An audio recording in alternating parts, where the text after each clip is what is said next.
Lucas Burns hadn't planned to move. Not this year, not to this house, not to this town. Yet there he was, standing in the fading light of a September afternoon, staring at the cracked edge of a driveway that curved like a lazy question mark up toward the kind of house he used to mock. Single story, trimmed hedges, mailbox too clean, too new. A forced smile from the real estate agent echoed in his memory. Quiet neighborhood. People mostly keep to themselves. That's what she had said, as if it were a selling point. For Lucas, it had been. He didn't want community barbecues or polite nods at the grocery store. He didn't need neighborly chit-chat over trash bins. All he wanted was routine, silence, and space. And for a few weeks, that's exactly what he got. The house had belonged to a distant cousin he hadn't spoken to in 20 years. A bitter man who died alone and left the property behind like a discarded coat. Lucas bought it at auction, cash down, no questions asked. He didn't even go inside before signing the papers. It didn't matter. The location was rural enough for his tastes. 40 minutes outside of anything meaningful with no sidewalks and one grocery store that closed at 8. What mattered more was that the house sat on land with its own power node, an isolated connection to the local grid that hadn't been upgraded since the mid-90s. Most people wouldn't care about that. Lucas did. He wasn't paranoid, just prepared. He had spent years learning how utilities could be manipulated, how dependency made people predictable. And after what happened in Cincinnati, which he never talked about, not even with Jeremy, he had made it a rule to monitor every watt, every surge, every irregular spike that passed through his walls. So when he moved in, the first thing he did wasn't painting or unpacking. It was wiring. The entire garage was turned into a live diagnostics hub. He spent days installing energy monitors along the fuse box, custom-programmed watchdog systems that tracked deviations with more precision than the default utility tools. Solar backup was set up, along with a disguised breaker override, just in case. He didn't tell anyone about it. Why would he? Jeremy, his brother, visited occasionally and rolled his eyes at the setup. "Nobody's going to tap your juice out here," he'd said, lifting a beer as if that settled it. Lucas didn't argue. He rarely did. But he logged usage reports every night, and when the system pinged a misalignment in load variance at 2:13 a.m., 2 weeks after moving in, he was already at his desk, watching the numbers shift on screen like tremors before a quake. He wasn't sure at first what it meant. The spike wasn't big, under 8 km. But it wasn't mapped to any known circuit. No appliance had kicked in, no HVAC system had restarted, no refrigerator cycle aligned with the draw. And it happened again the next night. Then again, each time between 2:10 and 2:20, like clockwork. It was subtle, easy to miss. But Lucas didn't miss things. Not like that. He walked the perimeter twice, found nothing. No signs of entry, no disturbed soil, no footprints near the side outlets. He chalked it up to an internal glitch, recalibrated the monitor, and waited. But then, one morning, he noticed something else. The outdoor extension socket on the east wall, one he hadn't used since installation, was scuffed. Not broken, not obviously tampered with, but the plastic cover had a faint indentation, almost like someone had pressed it open and snapped it back quickly. There were no prints, no residue, but Lucas ran a UV scan anyway and picked up faint streaks on the lower lip. Human contact. Recent. It could have been a fluke. But 3 things happened that day which turned suspicion into certainty. First, the consumption log jumped by 9.2 kilodolars at 2:14 a.m., without a single light inside the house turning on. Second, the system flagged a false neutral signal. Someone had plugged into a grounded circuit without registering return load. And third, he found tire marks in the gravel behind his shed. Not obvious ones. Whoever it was had reversed in carefully, wheels turned outward to keep ruts shallow. But Lucas saw them, and when he followed them 20 feet, he saw where the wire had likely run, under the fence, through the brush, and straight toward the neighboring property. That house had been sold around the same time as his. A newer car was always parked in the driveway. Sleek, electric, silent. The man who drove it looked like he belonged in a tech startup ad. Polo shirts, reflective sunglasses, self-satisfied smile. Lucas hadn't spoken to him, and the neighbor hadn't introduced himself, which suited Lucas just fine. Until now. Because now, that same car, a deep blue luxury EV, was charging every night off of someone else's grid. His. Lucas didn't storm over or start shouting. That wasn't how he operated. He knew how stories like that went. Yelling across property lines, phone recordings, someone posting online about the crazy guy next door. No, Lucas had a better idea. He disconnected the east outlet from the main system and rewired it with a dummy line, one that routed through a passive energy trap. It wouldn't deliver current, but it would simulate it long enough for a battery to begin draw. Once the voltage stabilized, the system would log the connection event, ping his server, and then quietly kill the line. No damage, no warning, just a silent record. 3 nights later, the ping came. 2:17 a.m.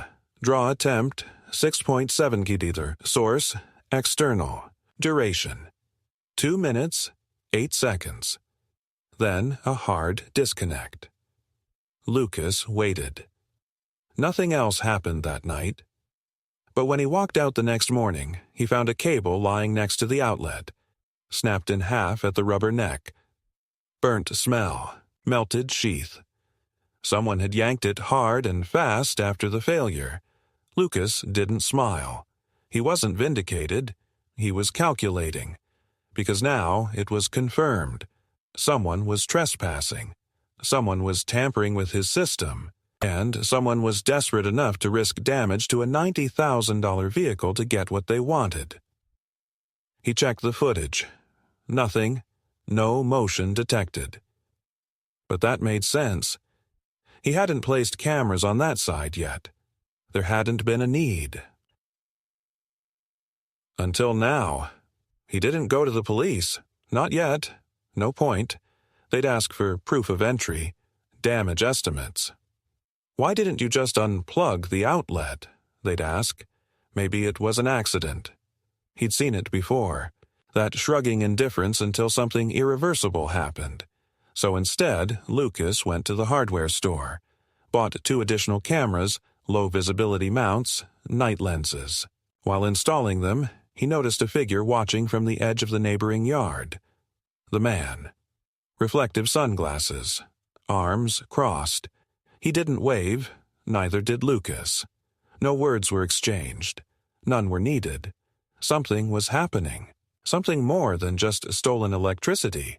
And Lucas knew better than to assume it would stop on its own. Lucas didn't sleep much that night. The confirmation that someone had physically tapped into his power wasn't surprising. He had suspected as much, but the way it happened troubled him more than the act itself. It wasn't just the theft. It was the precision. Whoever had done it knew exactly when to plug in, how long to stay, and how to exit without triggering lights or noise. The cable left behind was enough to suggest haste, maybe even panic, but not incompetence. That meant this wasn't a random act or an opportunist neighbor trying his luck with a nearby socket. This was someone who had done it before and likely planned to do it again, believing, mistakenly, that Lucas was either oblivious or too passive to act. The next morning was overcast. Gray light diffused across the gravel and lawn like ash. Lucas walked the boundary of his property slowly, methodically. He followed the line of the fence, eyes searching for more disturbances in the brush, but what he found was far more direct. A low section of the fence in the back corner had been loosened. 3 screws missing, 1 board shifted just enough to slide through without breaking anything. It was smart, non-destructive, quick to reassemble, easy to overlook. Lucas crouched and ran his fingers along the warped wood. Fresh scuff marks. Someone had crawled under, probably crouched, probably often. He looked up and followed the invisible line the trespasser would have taken, through the shrubs, down the gentle slope, past the side wall of his house, and right to the utility outlet. The route had been rehearsed. He walked back to the garage and pulled out his weatherproof lockbox. Inside, coiled and labeled, were the sensor lines he hadn't yet installed because he didn't think they'd be needed. He wired 3 along the fence, 1 for vibration, 1 for temperature shift, 1 for proximity magnetism. They were sensitive, almost unreasonably so, and triggered false alarms if a squirrel so much as sneezed near them. But that didn't bother Lucas. He preferred noise to silence when something dangerous was approaching. Then he mounted 2 more cameras under the eaves, angled low, set to infrared, and assigned to a motion grid with staggered intervals. Not constantly recording. That was amateur hour. Instead, they worked on a pixel variance matrix, capturing footage only when movement occurred in specific, high-risk zones. By dusk, it was all in place. Lucas sat in his garage, tools packed away, screens glowing softly as the system ran a series of final checks. He stared at the live view of his property. 4 windows split across the monitor, each one showing a quiet piece of land. There was no reason to believe the intruder would return that night, especially after the cable damage. But Lucas had learned a long time ago that people who test boundaries usually come back to see if they still exist. And if the man next door was willing to risk equipment, exposure, and potential confrontation for a few stolen kilowatts, then he either had something to hide or something to lose. At exactly 2:11 a.m., the first sensor chirped. Lucas sat upright, eyes narrowing. The grid flare was weak, movement along the southeast fence line. A pause. Then another ping, closer. The camera feed flickered and resolved. A figure, hooded, half-bent, moving along the line of bushes with practiced rhythm. He wasn't running. He was confident. Lucas watched as the figure approached the outlet again. Only this time, he didn't plug anything in. Instead, he knelt, examined the faceplate, hesitated. After a few seconds, he stood up, turned, and walked slowly back toward the fence. Lucas waited for him to vanish before standing. He didn't need to chase the man off. He needed to know what he was trying to figure out. The intruder hadn't come to steal. He'd come to inspect the failure, which meant one thing: he wasn't finished. In the morning, Lucas reviewed the footage. He paused, frame by frame, as the man examined the outlet, zoomed in on his gloved hands brushing against the casing, then pulling back with apparent confusion.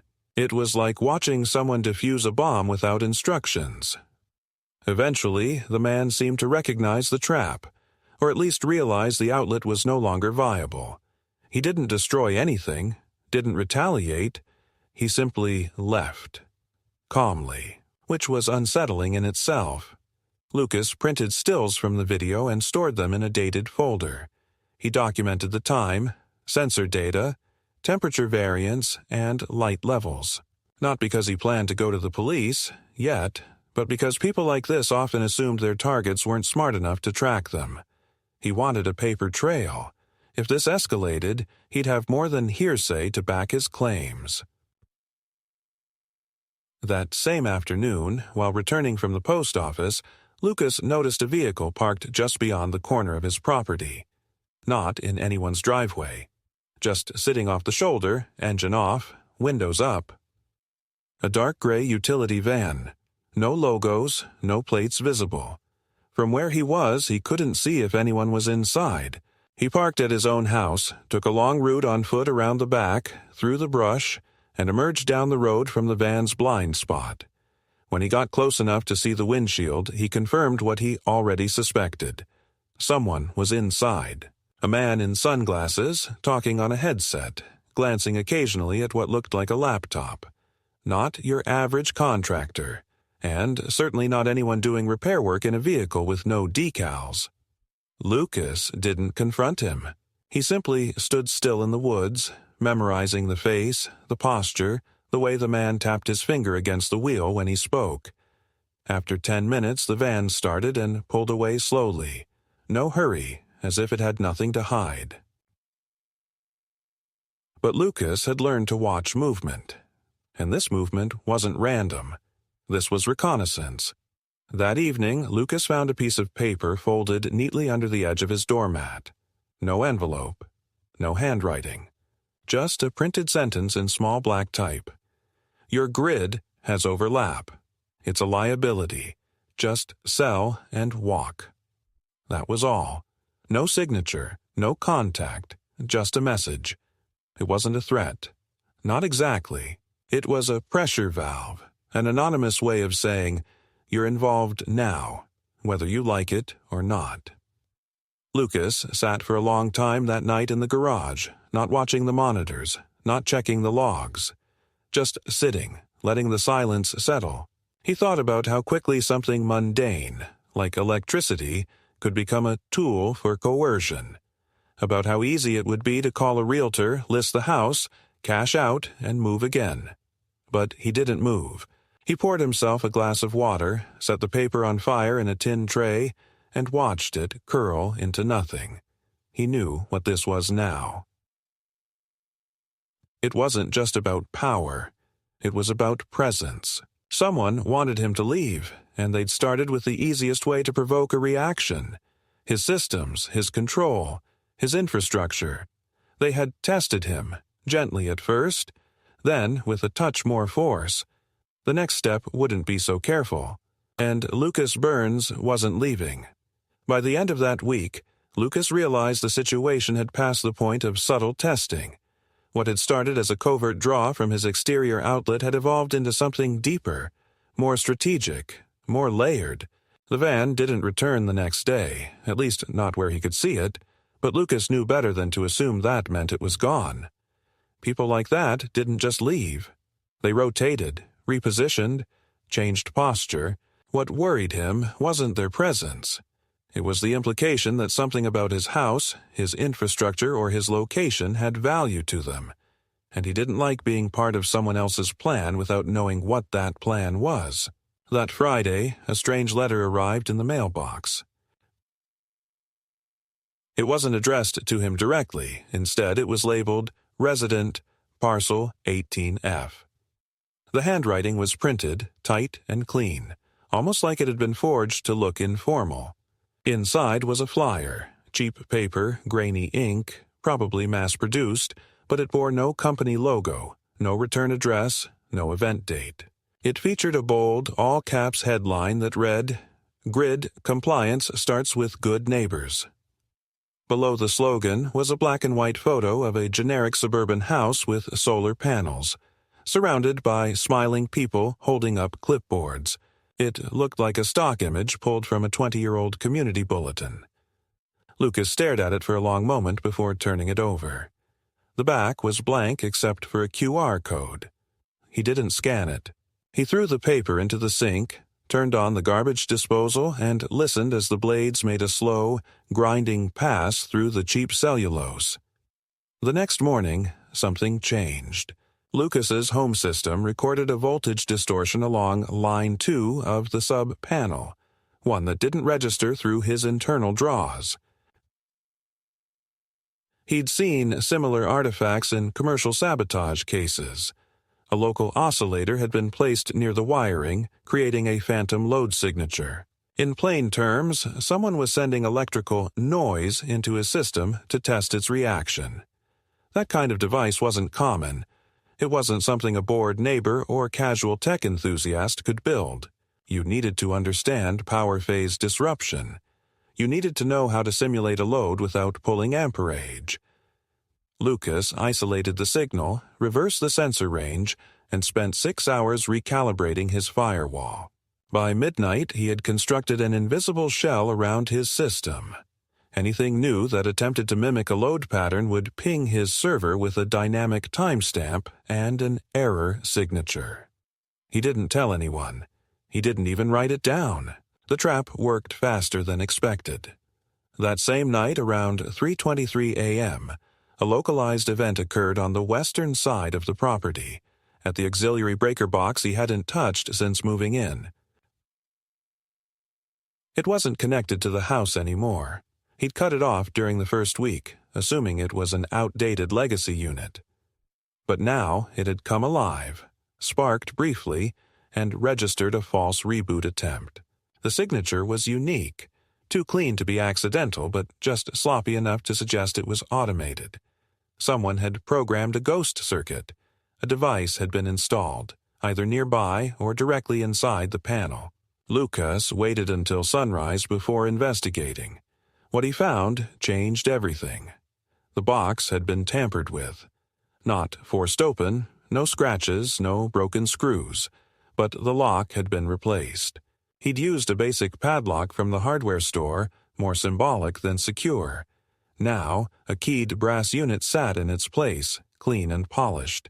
He hadn't done that. No one had asked his permission. It was the kind of move that looked innocent to an outsider. Upgraded lock, probably for safety, maybe courtesy. But Lucas knew the truth. Someone had claimed it, quietly, boldly, and without consent. He went back inside, opened his drawer, and retrieved the wire cutters. He walked back, cut the lock in two, and opened the panel. Inside, the wiring had been restructured. It wasn't messy. In fact, it was professionally done. A phase coupler had been installed, linking the secondary line to an underground branch circuit that didn't appear on any of his blueprints. A faint green diode blinked near the base. Active signal. Someone had tunneled power from his legacy box to a new point, one that hadn't existed before. He took a photo, disconnected the leads, and removed the coupler entirely. He placed it on his workbench and began disassembling it piece by piece. At the base, etched in fine print, was a manufacturer's name he didn't recognize: Alturas Systemics. It wasn't a utility brand. It wasn't anything listed in commercial supply databases. It was off-market. Lucas didn't panic. He documented everything: the wiring, the tampered lock, the serial number on the coupler, the direction of the exit line. Then he contacted a private energy compliance contractor he had worked with once before during a field audit in Arizona. He didn't give names, didn't mention addresses. He just asked a few hypothetical questions. What happens if a residential legacy box is reactivated without owner consent? Could power redirection through a private node trigger a liability event? The contractor's answers were blunt. Depends who owns the node. If it's been reassigned or mapped to a corporate grid share, you might not technically own what you think you own. Lucas didn't say anything more. He thanked the man, hung up, and sat very still for a long time. That evening, while replacing the disconnected wiring, he heard a sound that didn't belong, a dry crunch of footfall on his gravel path. Not near the front, near the back. He froze, didn't reach for a weapon, didn't turn on lights. He just listened. Another step. Then a pause. Then silence. Lucas slowly walked to the hallway, opened the side cabinet, and turned off the breaker to the exterior lighting. The yard plunged into darkness. He returned to the back window, cracked it open slightly, and let the wind carry sound. Another step. Closer. Slow. Careful. Then a voice. "You didn't have to cut the box," the man said. Calm. Confident. Not threatening. Yet. Lucas said nothing. The voice came again. "There's an agreement here. I'm not trying to fight, but there are consequences to breaking infrastructure that isn't yours." Lucas spoke for the first time, low and clear. "Step off my land." A pause. A breath. Then the man responded with a quiet chuckle. "It's not just your land anymore." Lucas heard the crunch of retreating steps, then nothing. No door slam, no vehicle. Just absence. In the morning, he found the legacy box pried open again. No lock, just a small scrap of paper tucked inside. This line is designated. You are interfering. That was the word that stuck with him. Designated. Not claimed, not stolen. Designated. Like a territory. Like something decided by someone else. Lucas knew this wasn't going to be solved with tools or wiring anymore. He was in a different kind of conflict now, one that operated just outside legality, just beneath visibility, and relied on silence as its primary weapon. And Lucas wasn't going to stay silent much longer. Lucas didn't speak to anyone for the next 3 days, not out of fear or confusion, but because he understood the weight of silence. It allowed him to think clearly, to observe without reacting. In that time, he walked the property line twice a day, taking different paths, measuring intervals between natural and artificial noise, recalibrating his sensors without touching the trap systems. He wasn't sure what these people wanted, not exactly, but the terminology they used, the infrastructure they tampered with, and the precision of their actions made one thing clear. This was more than a neighbor trying to skim electricity. It was systemic, coordinated, and invisible by design. And he had disrupted it. On the 4th morning, a different signal showed up in his system. Not electrical, but structural. A vibration sensor buried under his garden registered brief but heavy pressure at 4:43 a.m., lasting just under 8 seconds. Lucas checked the camera feed and found nothing. No figure, no light, no heat source. But when he examined the area at daylight, he noticed a patch of disturbed soil right where the sensor had triggered. It hadn't been dug out or trampled, it had been compressed, intentionally. Buried weight. He brushed it with a glove and uncovered a black resin box the size of a paperback novel, sealed with a plastic clasp. No markings, no wiring. It was light, empty when shaken. He didn't open it. He took it inside, set it on the concrete floor of the garage, and placed a plastic bucket over it. Then he went online. Not to search forums or scan news reports. Those rarely offered anything useful. Instead, he accessed a back-channel document archive he had compiled during a consulting job for an infrastructure think tank years ago. The database contained white papers, internal memos, pilot program summaries, and defunct patent filings. All from companies that had once attempted to integrate private energy redirection through third-party urban networks. He typed in a term that had been burned into his mind since reading the note. Designated line. 8 results. Most were unrelated. 1 wasn't. It was a 2-page draft proposal from an entity called Alturas Systemics, the same name he had found etched onto the phase coupler. The document was dry, clinical, and incomplete, but the implications were staggering. It proposed a framework for decentralized energy draw based on geo-tagged infrastructure assignments. In layman's terms, certain physical circuits, legacy boxes, unclaimed fuse junctions, defunct grid ties, could be designated for use by network clients, even without explicit ownership transfer. The power wouldn't be stolen in the traditional sense. It would be rerouted through loopholes in the utility mapping system. Technically legal, ethically void. The project had been shelved years ago after state regulators requested full public transparency. The company had gone silent. But now, Lucas knew it hadn't disappeared. It had simply moved underground. By noon, Lucas had made a decision. He wasn't going to fight this as a rogue homeowner. He was going to test their boundaries in return. That afternoon, he drove into the city under the pretense of buying new hardware. Instead, he visited the county records office, posing as a property investor researching rural zoning inconsistencies. The clerk, a tired man who barely looked up from his desk, gave him full access to the archives on microgrid developments and cross-parcel utility negotiations. Lucas found 2 entries of interest.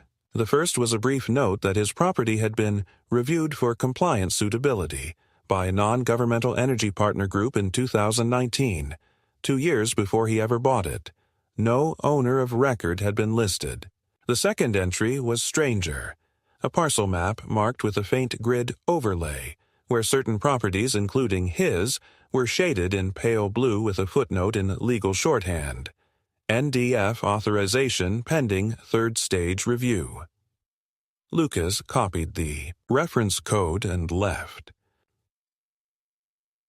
Back at home, he placed the resin box on a lead-lined tray and opened it. It wasn't empty. Inside was a folded diagram showing his house, not from a satellite image or survey, but from a substructure model. Pipes, ground lines, underground circuits.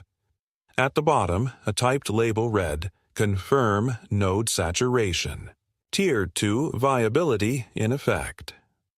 That was all. No instructions, no threats. Just a statement of function, as if his home had already been integrated into something he never consented to.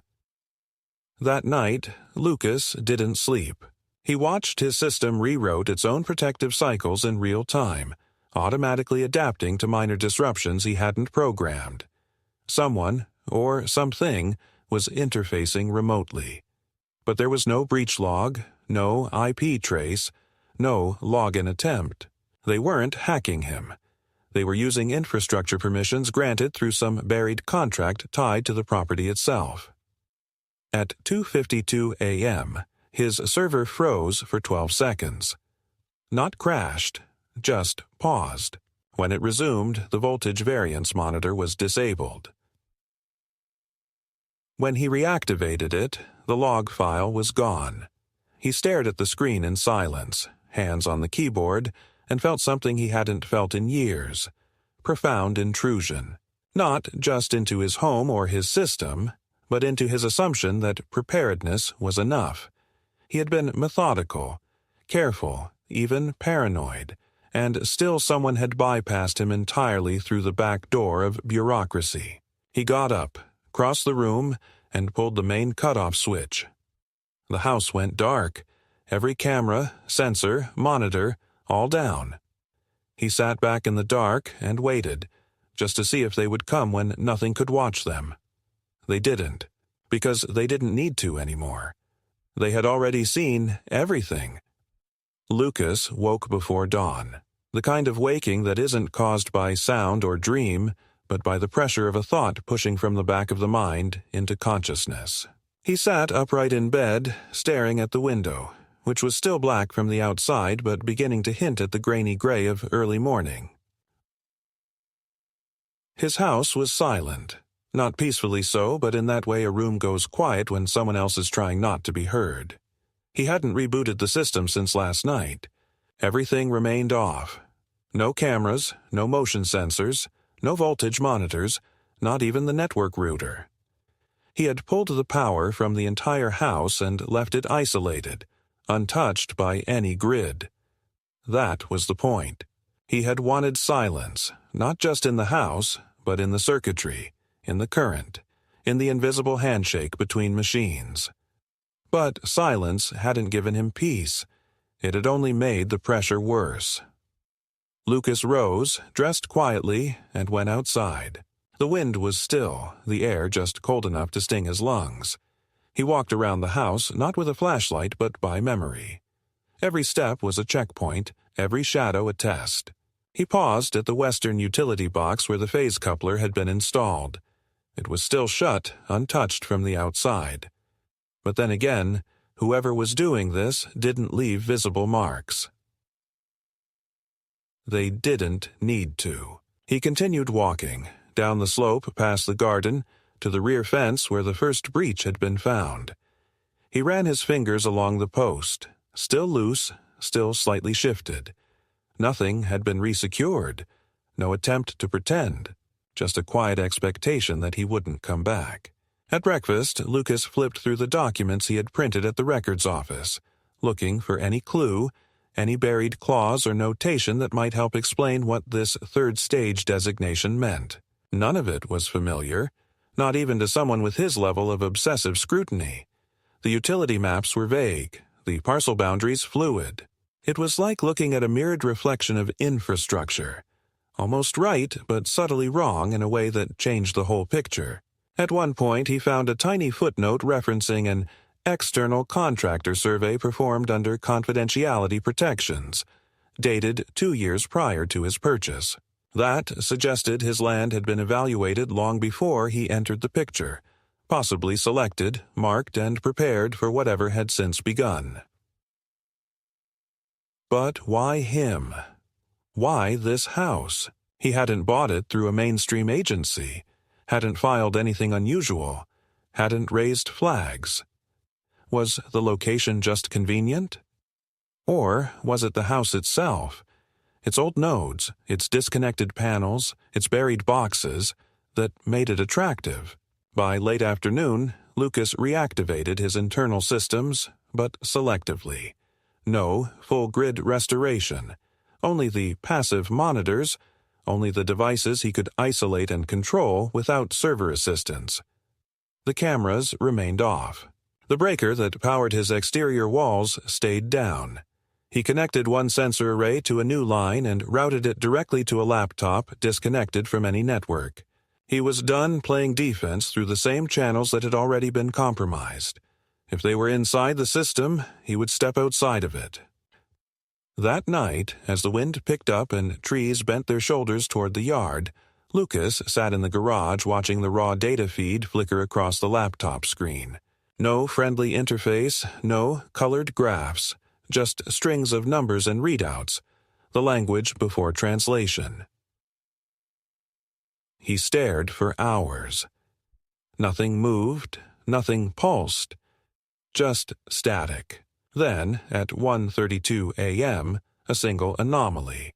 A drop in voltage across the outer boundary sensor. Not in the house, not even near it. At the edge of the property line. He grabbed his coat and flashlight and went out into the dark, following the coordinates manually. It took him 9 minutes to reach the outer fence. What he found there stopped him cold. A hole had been cut into the chain-link mesh, surgically precise.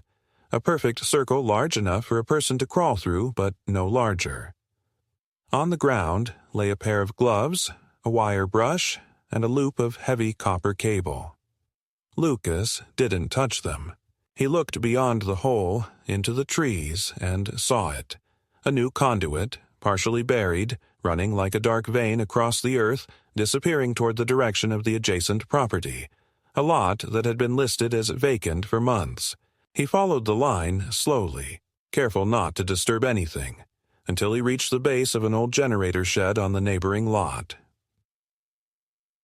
The building was locked, shuttered, and by all appearances, abandoned. But behind it, hidden under a camouflage tarp, sat a high-density battery array connected directly to the conduit.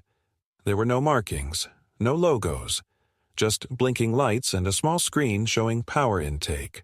14.2 82 kWh. Lucas backed away slowly, returned home, and documented everything. The next day, he reported the discovery to the county inspector anonymously, citing safety concerns and illegal trenching. He didn't mention his name or property, just coordinates and descriptions. 3 days later, a county vehicle drove up, inspected the site for 20 minutes, then drove away. The next morning, the battery array was gone. The tarp, the cables, the entire setup, erased. Lucas wasn't surprised. He hadn't expected a response. The message was the point. He'd crossed a line. That evening, his brother Jeremy called for the first time in 2 weeks. Lucas didn't answer. A few hours later, headlights rolled up the driveway. Lucas opened the door before Jeremy knocked. "You should have told me," Jeremy said, stepping inside without asking. Lucas didn't argue. He just nodded toward the garage. They sat in silence for a while before Jeremy finally spoke again. "You're not being paranoid. Something's happening here, but you need to get out ahead of it, before it turns into something you can't control." Lucas didn't look up. "I'm already there."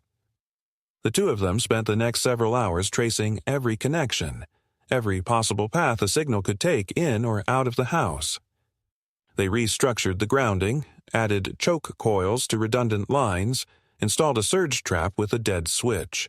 It wouldn't stop whatever was coming, but it would buy time, seconds, maybe minutes. That was enough. At 3:12 a.m., the house shook. Not an earthquake, not wind, just a low, grinding pulse through the walls, like pressure from a depth charge. The lights flickered, the monitors blinked, and then everything died. When Lucas opened the main panel, he found every breaker in the house tripped, every fuse blown. Not melted, disengaged, as if they'd all received a silent command and obeyed. The backup systems had gone down too, despite being on isolated loops. That shouldn't have been possible, but nothing was impossible anymore. Not here.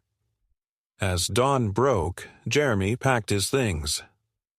"This isn't over," he said, voice tight, "but I'm not staying to see what the next phase looks like." Lucas didn't blame him. He just nodded, then turned back to the house that no longer obeyed him. That wasn't his anymore. Not fully. The systems were still intact. The structure was still standing. But something beneath it, beneath him, had already been claimed, and it wasn't going to leave. Lucas didn't speak to anyone for the next 48 hours. Jeremy was gone, and the silence inside the house had a different texture now. Heavier, less natural. It wasn't simply the absence of sound. It was the presence of an unknown pattern threading through everything, a pulse behind the walls, beneath the floor, even in the air. He kept the lights off and lived by candlelight, his devices unplugged, the circuits isolated manually by switches only he knew how to access. The battery backup in the garage had enough charge to keep one laptop alive, and that's where he worked. No internet, no automation, just direct line diagnostics from the copper. Every new anomaly told the same story. Something was communicating with the infrastructure that shouldn't have been capable of communication. Commands were moving through the ground, not through Wi-Fi or cellular, but through induction and field resonance. Low-level energy signals that rode the grid like parasites. He'd seen a version of it once in a federal trial. A prototype for wireless grid influence, scrapped due to instability.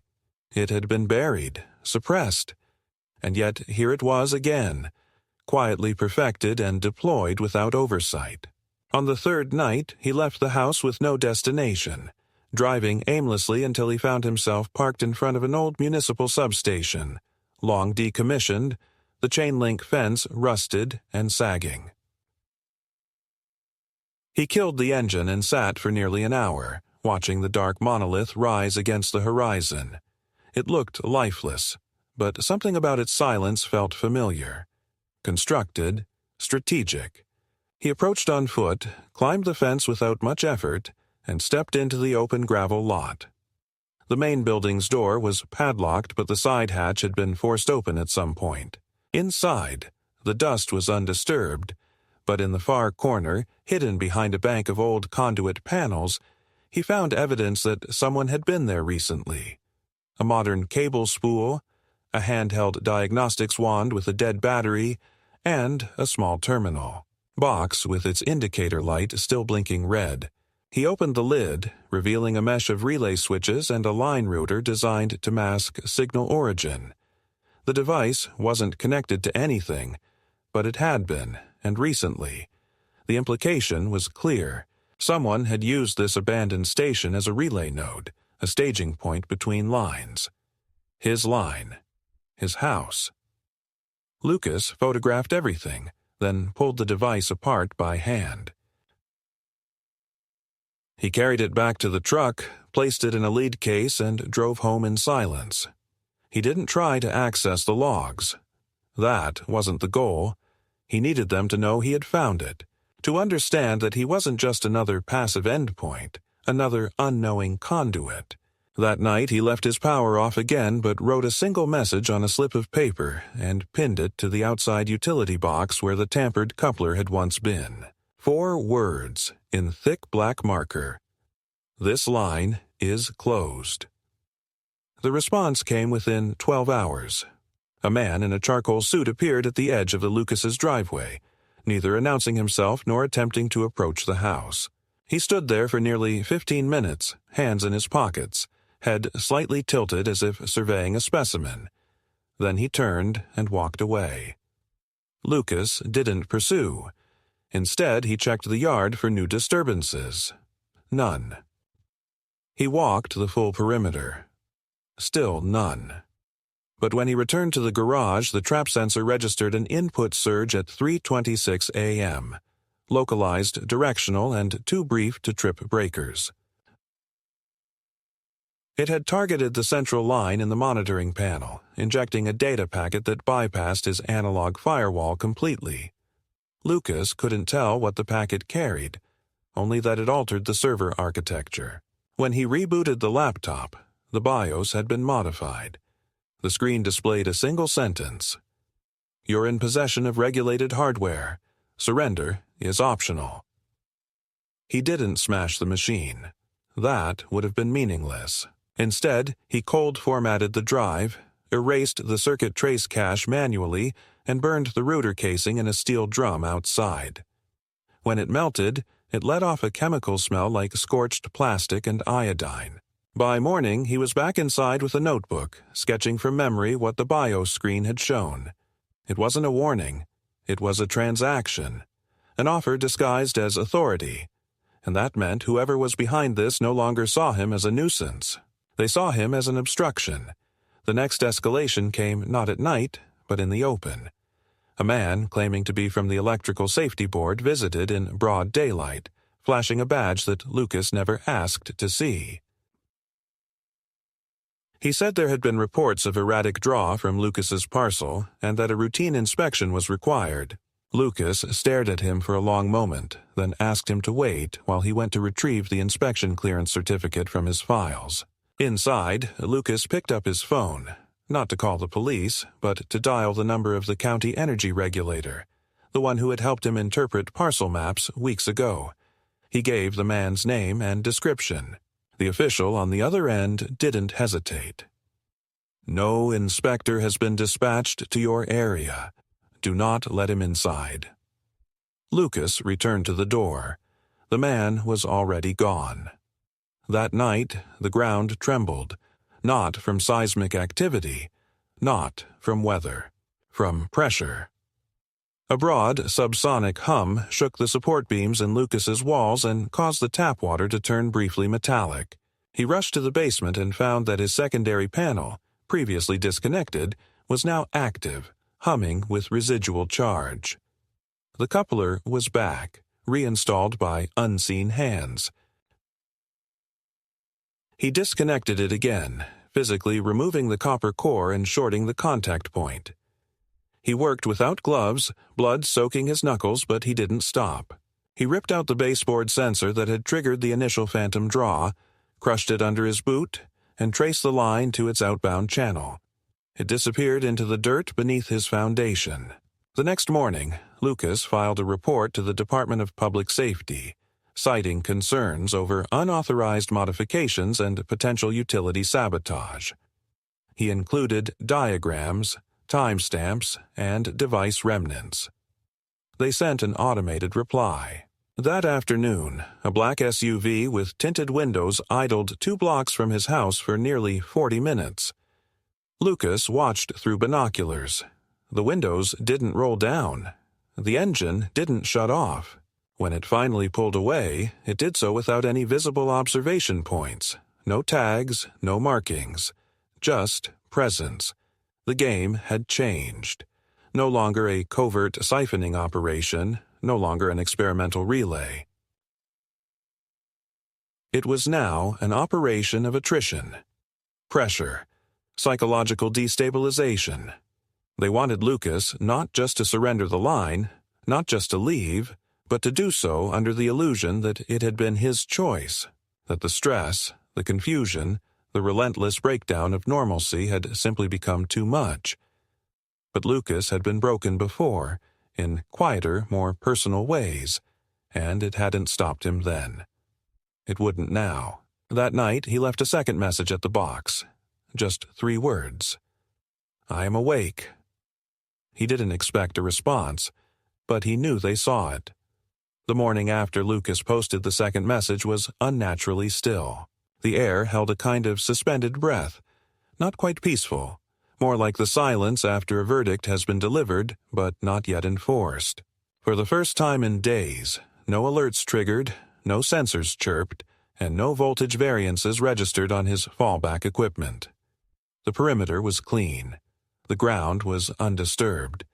It was almost as if nothing had ever happened. But Lucas didn't trust the quiet. He recognized this kind of calm. It was tactical. It meant they'd pulled back not because they were done, but because he had surprised them. The escalation had met resistance they hadn't expected, and now they were watching, recalibrating, deciding how to proceed. Lucas didn't waste the opportunity. While they paused, he advanced. He physically removed every exposed line that had once connected his property to the old grid tie points. He uprooted old conduits, stripped the ground of any residual metal contact points, and sealed junction boxes with polymer resin that hardened like stone. There would be no re-entry, no lingering ghost connection waiting to be reactivated.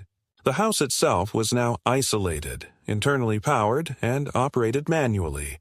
No automation, no remote triggers, no digital access. It wasn't just secure, it was mute. From the outside, it looked like a dead node, a forgotten shell of a property with no usable infrastructure, exactly as he wanted it. Days passed, then a week. No activity. No vehicles idling at the edge of the street. No utility letters, no inspections. It was like someone had erased the conflict from the map, like it had never existed. But Lucas knew better. He knew this kind of retreat wasn't surrender. It was repositioning, reassessment. They had realized force wasn't the way forward, not with him. He wasn't a typical homeowner. He didn't panic. He didn't comply. And, more importantly, he hadn't tried to go public, hadn't screamed into the void for attention. That, he realized, might be the only reason they hadn't escalated further. On the 10th day of silence, Lucas drove into the city. He didn't go to the authorities. He didn't visit lawyers or journalists. Instead, he stopped at a private records archive, a dusty, underfunded division of the county's infrastructure office, and requested access to historic utility applications, especially those marked transitional or deferred compliance. He spent hours combing through maps, filings, and audit notes. Most were irrelevant. But one entry buried in a 2017 zoning annex made him stop. His parcel had been flagged in a proposed interconnection overlay pilot, a program that was never launched publicly. The notation was vague. Node 18F classified for dual-phase test structure. Line under conditional delegation, pending host engagement. No signature, no expiration. Just a quiet acknowledgement that before Lucas had ever arrived, his land had been selected, partitioned, and quietly handed into a system that didn't ask for consent. Lucas left the archive without copying anything. He didn't need evidence. He needed closure. Back at the house, he took a final walk around the property. The ground was hard, dry. The fence stood straight. The outlets were silent. For the first time in weeks, the place felt like it belonged to him again. Not just the walls or the wiring, but the space itself, the quiet authority of ownership that couldn't be altered by paper trails or hidden wires. He didn't think they'd come back. Not now. Not here.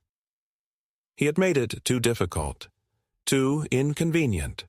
There were other places, other lines, other owners who didn't watch every watt. Lucas had simply made himself the exception. That night, he sat alone in the garage, lights off, air still. On the wall, taped next to the main breaker, he pinned one final message, handwritten in thick marker. Line closed. Not negotiable.